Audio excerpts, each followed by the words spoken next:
अभी घंटे भर में हम ये तय कर लेंगे कि कल करना है या परसों करना है। एक बहुत बड़ा कार्यक्रम प्रदेश कांग्रेस कमेटी की तरफ से किया जाएगा और उसके बाद में प्रत्येक जिलों में कार्यक्रम होंगे और संगठन के नीचे स्तर तक जिस प्रकार की ओछी मानसिकता, आपराधिक बयान और जो घृणित राजनीति भारतीय जनता पार्टी ने अपने लोगों से कहलवा करके चालू की गई है, उसका हम निंदा करते हैं, घोर विरोध करेंगे। और हमारे नेता खड़गे साहब ने, अध्यक्ष जी ने जो प्रधानमंत्री जी को चिट्ठी लिखी है, उम्मीद करते हैं कि वो इस चिट्ठी का संज्ञान लेंगे, लेकिन जैसी उनकी आदत है उसके मुताबिक वो किसी तरह की चिट्ठी नहीं, उन्हीं प्रधानमंत्री जी और बीजेपी की और 100 के ऊपर ही इस तरीके के बयान आते हैं। वरना 2-3 दिन हो गए, अगर उनकी 100 नहीं होती, वो इससे इत्तेफाक नहीं रखते, तो उनका खंडन अब तक आ गया होता। तो ऐसे में हम इस कार्यक्रम को या इस धरने प्रदर्शन को हम प्रदेश से शुरू करके अंतिम छोर तक, बूथ के लेवल तक, हम ब्लॉक के लेवल तक इसको ले जाएंगे और इनको बता देंगे कि किस प्रकार से कांग्रेस का कार्यकर्ता अपने नेताओं के खिलाफ इस तरह की अपमानजनक टिप्पणी सहन नहीं करे। जी, ऑडियो में डिस्टर्बेंस आ रहा है। हम सातों के सातों चुनाव कांग्रेस पार्टी लड़ेगी, 100% लड़ेगी। पार्टी आलाकमान गठबंधन का फैसला करता है, इंडिया गठबंधन जो है वो फैसला करता है। वो जो फैसला करेगा उसको तो 100% पार्टी का संगठन मानेगा ही मानेगा, मानता भी रहा है, मानना भी है। बट हम लोग, हमारी तैयारी जो है वो सातों चुनाव में कांग्रेस पार्टी के लड़ने की कर रहे हैं। कह रहे हैं 1 लाख नौकरी एक साल में दे देंगे और 41,000 दे चुके हैं। उनको कोई पर्ची पकड़ा देता है और वो बोल देते हैं, उनको खुद को भी पता नहीं है कितनी दे दी उन्होंने। मैं मांग करता हूं भारतीय जनता पार्टी से और इस सरकार से कि आपने इस सरकार बनने के बाद में कितनी विज्ञप्ति निकाली और कितनी परीक्षाएं आयोजित कराई और कितने रिजल्ट निकाल करके कितने लोगों को नियुक्ति दी। जो ये बता रहे हैं ये सारी की सारी 99% वो नौकरियां हैं जो हमने प्रिपेयर करके देती थी, केवल उनको जगह अलॉट करनी थी, इसके अलावा कुछ भी नहीं करना था। अगर ऐसे ही मिल रहे हैं तो ये 4 लाख तो शायद 12 महीने में ही दे देंगे, फिर कम पड़ जाएंगी, इनकी घोषणा दोबारा करनी पड़ेगी इनको। तो इनकी कथनी और करनी में फर्क है, ये केवल थोती वाई वाई करना चाहते हैं, लूटना चाहते हैं, इसके अलावा कुछ भी नहीं। बीजेपी के नेताओं का आरोप है कि आपकी सरकार ने उनके खिलाफ राजनीतिक देश में जो मामले दर्ज कराए थे उनकी समीक्षा करके रिव्यू करके वापस लेगी। क्या राजनीतिक देश में होते वो सब मामले? राजनीतिक द्वेष से होते तो हाईकोर्ट में स्टे क्यों लाना पड़ता उनको? और जो भी हाईकोर्ट में उनको जाकर कहना चाहिए कि साहब ये राजनीतिक द्वेष था, प्रमाणित करना चाहिए। तो मैं समझता हूँ कि ये तो केवल माहौल बनाने का काम कर रहे हैं, वो तो अभी भी वही काम कर रहे हैं। आप बताइए कौन सा मंत्री ढंग से बोल रहा है, क्या बोल रहा है? देवनानी जी क्या बोलते हैं, कहाँ कहाँ बोलते हैं कि कैसे दंगे हों, कैसे धार्मिक उन्माद फैले, कैसे मारकाट मचे, यही तो काम कर रहे हैं। इसके अलावा क्या कर रहे हैं? क्या बोला उन्होंने जोधपुर में, क्या कोटा में बोल रहे हैं, क्या दूसरी जगह जाके बोल रहे हैं? उनको शिक्षा का जिम्मा दिया, शिक्षा के नवाचार की बात करें। ये अनर्गल बयानबाजी करके वो क्या हासिल करना चाहते हैं? केवल धार्मिक उन्माद ही तो फैलाना चाहते हैं, इसके अलावा क्या है उनके पास? जी ने एक रिपोर्ट सौंपी है मुख्यमंत्री जी को आरपीएससी के पुनर्गठन को लेकर। भाई हमें तो पता नहीं, अखबारों से पता चल रहा है। वैसे भी कॉन्स्टिट्यूशनल पर बैठा हुआ व्यक्ति कैसे रिपोर्ट लाके आया, कैसे सौंपी है, क्या करेंगे नहीं करेंगे। हम तो ये कह रहे हैं कि आरपीसी को सीपी जोशी जी, राजेंद्र जी राठौड़, इन्होंने पद पे रहते हुए ये कहा था कि हम भंग करेंगे, दोबारा पीसीसी आरपीएससी बनाएंगे। तो वो काम करना चाहिए। मेंबर 4 कम कर देंगे, 2 कम ज्यादा कर देंगे, उससे क्या फर्क पड़े? वो खुद ही अखबार, आज जो मीडिया है वही कह रहा है कि हरियाणा में पहले 12 कर दिए, फिर 8 कर दिए, फिर 4 कर दिए, फिर 3 कर दिए। तो इससे तो कोई विश्वास जमेगा नहीं जब तक उन्होंने अपनी बयान के ऊपर वो कायम रहे कि उन्होंने चुनाव से पहले कहा था कि आरपीएससी को भंग करेंगे और इसका फिर पुनर्गठन करेंगे। तो वो बात करते हैं तब तो जनता में एक विश्वास जमेगा, नहीं तो कहाँ उनका विश्वास जमेगा। हमने अभी हमारी जो अंदर मीटिंग हुई है, 7 जो सीटें आई हैं उनके लिए काफी लंबी चर्चा हुई और अध्यक्ष जी और जूली जी और सभी एमपी साहब तीनों आए थे उसमें। तो विस्तारपूर्वक हुआ तो वहाँ फैसला हुआ कि हम 7 सीटों पर अपना काम शुरू करेंगे और जब गठबंधन की बात आएगी, अलायंस की बात आएगी तो वो हाईकमांड उसके ऊपर बातचीत करेगी। आज हमारा एक एक कांग्रेस का वर्कर उन इलाकों में जाकर, कंस्टिट्यूंसी में जाकर काम करेगा और जो मंडल हैं उनमें जाकर मीटिंग्स करेंगे और हमारे जो इंचार्ज लगाए गए हैं वो उन सभी मीटिंग्स में जाएंगे। और मैं निश्चित रूप से कहता हूँ कि जो राजस्थान की सरकार का हालात है, हम 7 की 7 सीटें जीत कर लेकर आएंगे और कांग्रेस और मजबूत, पहले से भी ज़्यादा मजबूत होगी। दूसरा भी आपने कहा कि अध्यक्ष जी ने कहा कि जो बात इलेक्शन से पहले वो बीजेपी को उन बातों का जवाब देना चाहिए और उन बातों को जिनके उन्होंने आरोप लगाए थे वो इमीडिएटली इनको वो जो भंग करना चाहिए आरपीएससी और उनको मेरे ख्याल सभी को भंग करके ध्यान एक पब्लिक सर्विस कमीशन बनना चाहिए। तो ये जो बातें इलेक्शन से पहले बीजेपी की आदत है कि वो इलेक्शन लड़ने के लिए ही बात करते, चाहे प्राइम मिनिस्टर हों। और प्राइम मिनिस्टर साहब ने, आप सभी खड़े हैं, वो कल मैंने उनका जो सुना कि जी हमें, मैं पूजा करने गया। प्राइम मिनिस्टर साहब, पूजा मैं भी करता हूँ, मैं हर धर्म को मानता हूँ, मंदिर भी जाता हूँ, मैं मस्जिद भी जाता हूँ, मैं चर्च भी जाता हूँ, मैं गुरुद्वारा साहब को भी मानता हूँ और मैं सबसे पहले मैं हिंदुस्तानी हूँ। मैं अपने देश की एकता और अखंडता की बात करता हूँ। पाकिस्तान के बारे में कभी प्रधानमंत्री जी ने किसी स्टेज पर खड़े होकर नहीं कहा कि पाकिस्तान से नजायज असला आ रहा है, पाकिस्तान से हमारे ड्रग्स आ रही हैं। कभी नहीं कहा कि चाइना को कैसे हमने रोकना है।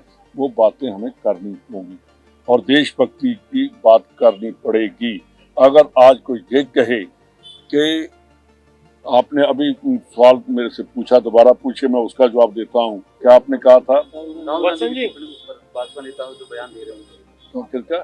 राहुल गांधी के ऊपर। अच्छा, राहुल गांधी जी के ऊपर जो उन्होंने बयान दिया है, कंगना रनौत का आप देखिए, एक और उनका एमएलए जिसने कहा था कि राहुल गांधी की जुबान काटने वाले को मैं 10 लाख दूंगा। एक हमारा पंजाब का गद्दार है रवनीत बिट्टू, जिसको चलने की जात ही चलना ही सिखाया राहुल गांधी ने। और आज भी मेरे को याद है कि वो बाल कटे हुए थे उसके, तो राहुल जी ने कहा कि अगर लीडर बना तो पगड़ी बांध। तो वो राहुल गांधी को कहे कि राहुल गांधी आतंकवादी है, नंबर 1 का आतंकवादी है, या शर्म वाली बात है।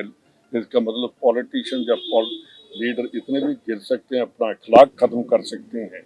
तो उसने साथ ही कहा कि जो पंजाब में आतंकवाद है वो कांग्रेस लेकर आई है। मैं उसको कहना चाहता हूं कि बिट्टू, मेरे फादर और तेरे ग्रैंडफादर दोनों ही 80 में मिनिस्टर थे और जब तक रही जो 84 तक वो वहाँ सरकार रही तो सरदार बेअंत सिंह रेवेन्यू मिनिस्टर थे। उसके बाद 7 साल सरदार बेअंत सिंह प्रदेश कांग्रेस कमेटी के प्रेसिडेंट रहे। उसके बाद वो चीफ मिनिस्टर बने। तू तो अपने दादा की पगड़ी को कलंकित कर रहे हो। इसका मतलब अपने दादा को कह रहे हो कि उन्होंने पंजाब में आतंकवाद लेकर आए। उसमें राहुल गांधी उस टाइम इतनी वो नहीं था। उसके बाद नरसिम्हा राव जी आए, वो प्रेसिडेंट में, वो प्राइम मिनिस्टर बने। उसके टाइम में भी सरदार बेअंत सिंह राजीव गांधी के टाइम में बने और वहां तक रहे। तो ये बातें जो कर रहे हैं देश के लिए, तो मेरे ख्याल है ये जैसी बातें बीजेपी कर रही है, ऊपर से लेकर नीचे तक बीजेपी बुखलाहट में है। उनको चाहिए कि उनके अगेंस्ट एफआईआर होनी चाहिए बिट्टू के, और जो एमएलए आज तक कोई उन्होंने जवाब नहीं दिया। तो ये तो हमें सिखाएंगे। अगर पंजाब की हम आतंकवाद की बात करते हैं, पंजाबियों ने हिंदुस्तान को आजाद करवाया है। प्राइम मिनिस्टर साहब, हम सबसे बड़े देशभक्त हैं। हम आतंकवाद नहीं फैलाया, हमने आतंकवाद को खत्म किया और कांग्रेस ने खत्म किया, बीजेपी ने नहीं खत्म किया। इसलिए इनको मैंने कहा कि अगर कल धरना देना तो धरना ऐसा होना चाहिए कि हिंदुस्तान को पता चलना चाहिए कि राजस्थान वालों ने धरना दिया और उनकी आंखें खोल देंगे। दिल्ली की सियासत को लेकर क्या कहेंगे, जिस तरीके से दिल्ली मिले हुए हैं, दिल्ली की सियासत, केजरीवाल जी भी और बीजेपी भी। आप देखिए कि जब मेरे को नहीं कहना चाहिए, मैं सत्कार करता हूँ कोर्ट्स का, जुडिशरी का, पर आप देखिए कि जब वो पहले पार्लियामेंट की इलेक्शन आई तो केजरीवाल को बेल दे दी, अब दोबारा इलेक्शन आई तो 12 तक वो जेल में रहे। जब लास्ट डे नॉमिनेशन का खत्म हो गया तो केजरीवाल साहब बाहर आ गए। उसके बाद उन्होंने कहा मैं रिजाइन करूंगा। भाई, सुप्रीम कोर्ट ने आपको कह दिया कि आप ऑफिस नहीं जा सकते, आपके फाइल पर साइन नहीं कर सकते, आप इतनी देर फाइलों के ऊपर बैठे रहे हो, कोई दिल्ली एडमिनिस्ट्रेशन का काम नहीं चला। तो ये बीजेपी की आम आदमी पार्टी बी टीम है। देखिए, हमने पंजाब में कहा था हम नहीं करेंगे, तो हरियाणा वालों ने भी कहा कि हम बिल्कुल इनके साथ अलायंस नहीं करेंगे, हम हरियाणा भी जीत कराएंगे और जो हमारा JNK का अलायंस वहाँ भी हम जीत कराएंगे। और जो आगे इलेक्शन 2 आएंगी, मैं आज आपको बता रहा हूँ कि हम चारों के चारों स्टेट्स जीत कराएंगे। जो बाई इलेक्शंस हैं उनको भी हम जीत कराएंगे। अलायंस की क्या स्थिति रहेगी राजस्थान? देखिए, पहले तो अलायंस तो जब होगा जब टिकटों की बात आएगी, पर आज हमारा यही है कि हम हर गांव में कांग्रेस का झंडा लेकर वहाँ काम करें। कॉन्फिडेंट है कि बिना अलायंस के जीत लेंगे? देखिए, कांग्रेस को हमेशा ही आपने देखा पंजाब में हमने जीत कराए, पंजाब में वहाँ भी जाएंगे। हाँ, अलायंस का ये है कि अलायंस जो है वो हमारा उसकी भी जरूरत है और कांग्रेस भी चाहती है कि बीजेपी को कैसे पीछे करना है।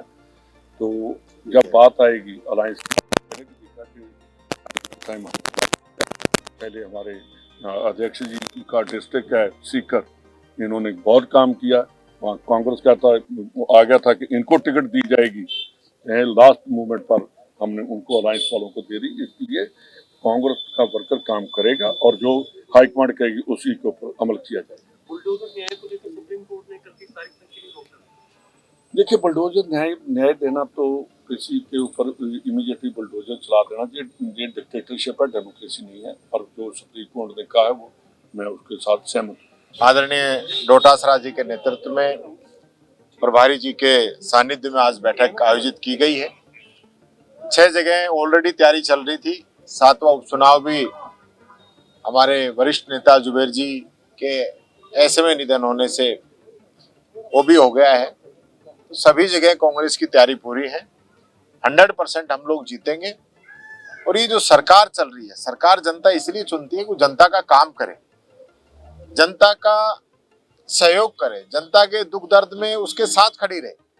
लेकिन आज हालत क्या है, बरसात आने के बाद में सभी जगह पे जिस प्रकार से जल भराव की समस्या आई है और इनके लोग जब पानी सूख गया उसके बाद ये लोग जाने लगे हैं, तब भी इनको खरी खोटी प्रदेश की जनता सुना रही है। आपदा प्रबंधन मंत्री का अब तक यही नहीं पता कि वो हैं या नहीं है। ये हालत प्रदेश के अंदर बन रही है। लगातार जो है दलितों पे अत्याचार, अभी मैं देख रहा था कि आज ही एक खबर चल रही है, 12 तारीख की घटना है, एक दलित व्यक्ति को निवस्त्र करके उसको पीटा गया है। माइनर छोटी छोटी बच्चियों के साथ रेप की घटना है प्रदेश के अंदर। लेकिन जो बीजेपी के नेता राजस्थान को रेपिस्तान बता रहे थे, आज उनकी जबान पे ताला लग गया है। वो बोलना नहीं चाहते हैं। आज क्यों नहीं बोल रहे हैं? वो चुनाव से पहले उनकी जो भाषा थी, जो लैंग्वेज थी, वो आज जनता के सामने आनी चाहिए ना। आज सत्ता की चाबी उनके हाथ में, आज वो सत्ता के अंदर बैठे हैं। आज उनका पहला ये जवाबदेही बनती है कि वो प्रदेश की जनता के हित की बात करें, न कि आपस की लड़ाई की बात करें। आज हमारी पिछली सरकार की योजनाओं को रोक दिया गया है, कहीं पे भी कोई कार्य नहीं चल रहा है। पेंशन लोगों की नहीं आ रही है, स्कॉलरशिप नहीं आ रही है, सड़कों का पैसा मंजूर है वो नहीं लग रहा है।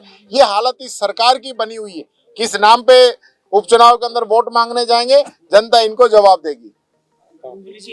नए जिलों को लेकर रिव्यू हो रहा है, उन्हें वापस देखिए, रिव्यू ये सारी चीजों का ही कर रहे हैं। कभी कह रहे हैं कि हम स्कूलों का रिव्यू करेंगे। डोटासरा जी ने इंग्लिश मीडियम स्कूलें दी कि गरीब का बच्चा भी इंग्लिश मीडियम में पढ़ सके। आज कह रहे हैं उसकी रिव्यू करेंगे। गरीब लोगों को पट्टे हम लोगों ने दिए ताकि उसको अपनी जमीन का हक मिल सके, ये कह रहे हैं उसका हम रिव्यू करेंगे। हमारी बच्चियां, ग्रामीण क्षेत्र के नौजवान साथी नजदीक क्षेत्र के अंदर कॉलेज एजुकेशन प्राप्त कर सके उनके लिए हमने कॉलेज खोली। ऐतिहासिक आजादी के बाद में सबसे अधिक कॉलेज हमने खोली, उसका ये रिव्यू करेंगे। और जिले, जहां जिले बनने से युवाओं को रोजगार मिलता है, लोगों को नजदीक न्याय मिलता है, अफसरशाही जो है ज्यादा लोगों की उसके अंदर नजदीक अधिकारी बैठते हैं, उसका फायदा लोगों को मिलता है, उस चीज की ओर इनका ध्यान नहीं है। जनता का पैसा बचेगा, समय बचेगा, नजदीक उनको अधिकारी मिलेंगे, उस दिशा में इनका कोई फोकस नहीं है। इनका पहला फोकस है रिव्यू करेंगे। अरे कब रिव्यू करोगे? 1 साल होने को आ गई, 9 महीने हो गए। 9 महीने में तो बच्चा भी जन्म ले लेता है, आपका रिव्यू पूरा नहीं हो रहा। आपको जो करना है करिए ना। मैं तो कहता हूँ राजस्थान के अंदर और जिलों की जरूरत है। अगर आपको रिव्यू करना है, आप कहिए कि हम 5 जिले, 7 जिले, 10 जिले और बनाएंगे ताकि राजस्थान की जनता को सहूलियत मिल सके। ये कांग्रेस के बनाए हुए जिलों को तोड़ने से आपको वोट मिलने वाले नहीं है, और आपकी हिम्मत है, आप तोड़ के दिखाइए, जनता आपको सबक सिखाएगी। मैं ये कहना चाहता हूं, अगर इस सरकार के अंदर जरा सी भी नैतिकता है तो चुनाव से पहले आप लोगों ने जो वादे किए थे, आपने आरपीएससी तोड़ने कही थी ना, उसको तोड़ के दिखाइए, आपको पता चलेगा। आपने कहा था कि हम प्रदेश के अंदर जो घटनाएं आज लगातार बढ़ रही हैं, चाहे वो दलित अत्याचार की हो, मर्डर की हो, लूट की हो, डकैती की हो, उन पे रोक लगाएंगे। आज कोई जवाब नहीं आता। मुख्यमंत्री जी माला पहनने में व्यस्त हैं, जनता की ओर ध्यान नहीं है। कोरिया, जापान जाके आए हैं, क्या निवेश लेके आए हो? किस चीज का स्वागत हो रहा है? पहली बार, हाँ ये जरूर है कि भजनलाल जी पहली बार गए इसलिए स्वागत करवा रहे हैं, लेकिन ये पहला मौका नहीं है। इससे पहले भी प्रदेश के मुख्यमंत्री बाहर गए हैं, बड़े बड़े निवेश भी लेके आए। आपने एक निवेश बताया नहीं, आप स्वागत करा रहे हैं। किस चीज का स्वागत है मुख्यमंत्री जी, बताइए तो सही। आपने ऐसा ही स्वागत चुनाव से पहले, लोकसभा चुनाव से पहले ईआरसीपी का और यमुना समझौते का भी कराया था। आज तक ईआरसीपी का एमओयू जनता के बीच में नहीं है। यमुना समझौते के लिए आपने कहा कि पहली बार किसी मुख्यमंत्री ने बात की है, उससे पहले भी अशोक गहलोत जी मुख्यमंत्री रहते हुए उसकी बात कर चुके हैं। तो ये झूठ, आडंबर, फरेब इस जनता के बीच में मत फैलाइए। आप जो भागीरथ बनने का जो आपके चाव चढ़ रहा है ना, ये भागीरथ जब आप बनेंगे जब जनता का जो विश्वास है उसको आप प्राप्त करेंगे। पानी तो पहुंचाइए। आज नवनेरा बांध की जो टेस्टिंग हुई, आप हेलीकॉप्टर ले जाके दौरा कर रहे हैं। वो नवनेरा बांध कांग्रेस की देन है, हमारी कांग्रेस सरकार ने बनाया है। ईआरसीपी की नींव कांग्रेस ने रखी है। ये लोग सिर्फ झूठी घोषणाएं, थोती वाई, इसके अलावा इनके पास कोई काम नहीं है। ये बात मैं कहना चाहूंगा। और एक बड़ा बयान मदन दिलावर ने दिया है कि कांग्रेस आतंकवादी विचारधारा की पक्षधर है, दलित विरोधी है। हम महाराणा प्रताप महान पढ़ाते हैं, कांग्रेस अकबर महान पढ़ाते हैं। उसकी बात का क्या उसका जवाब अब दिलावर जो है, मैं पहला देख रहा हूं आपको कि आप उसके बयान को सीरियसली ले रहे हो। न तो कोई दलित उसके बयान को सीरियसली ले रहा है और न कोई प्रदेश की जनता सीरियसली ले रही है। मैं पूछना चाहता हूं, मीडिया के माध्यम से पूछना चाहता हूं, शिक्षा मंत्री की 9 महीने की उपलब्धि बताइए कि 9 महीने के अंदर शिक्षा मंत्री ने क्या कहा है, बच्चों की एजुकेशन के लिए क्या कहा है। शिक्षा मंत्री 9 महीने से सिर्फ जाति और धर्म और उन्माद फैलाने वाली बात कर रहा है। मैं मीडिया से कहना चाहूंगा, ये मीडिया की जिम्मेदारी बनती है कि ऐसे जो असामाजिक तत्व जो लगातार भाई भाई को लड़ाने की बात करते हैं, उनको जनता के सामने आपको क्लियर करना चाहिए कि क्या हकीकत क्या है और ये जबान इनकी क्या बोल रही है। ये इस चीज पे हमें ध्यान देने की जरूरत है। दिलावर जी, हमें खुशी होती कि दलित होते हुए दलितों की बात करते। आज दलित बच्चियों के साथ रेप हो रहा है, दलित को उदयपुर के अंदर जाके तलवार से काट दिया गया, दलित को झुंझुनू के अंदर शराब माफियाओं के द्वारा पीट पीट के मार दिया गया। उस दिन दिलावर की जबान कहाँ चली गई थी? वो बोले, जनता की बात को बोले, दलित की बात को बोले। ऐसे काम चलने वाला नहीं है। शिक्षा मंत्री हो, शिक्षा की बात कीजिए। आज राजस्थान में जो नवाचार हमने किया महात्मा गांधी इंग्लिश मीडियम के माध्यम से, आपका ये बयान होना चाहिए था कि हम इनमें कोई कमियां रही हैं उनको पूरी करते हुए अच्छी स्कीम थी उसको चलाएंगे। जनता से तो जाके पूछिए। लॉटरी सिस्टम हो रहा है, लॉटरी से उनके अंदर नामांकन हो रहा है, इतनी भारी डिमांड है जनता की, उसके ये कहते हैं रिव्यू कराएंगे। इसलिए मैं कहना चाहूंगा, दिलावर को कोई सीरियस भी नहीं लेता और आप भी नहीं ले तो ज्यादा बढ़िया है।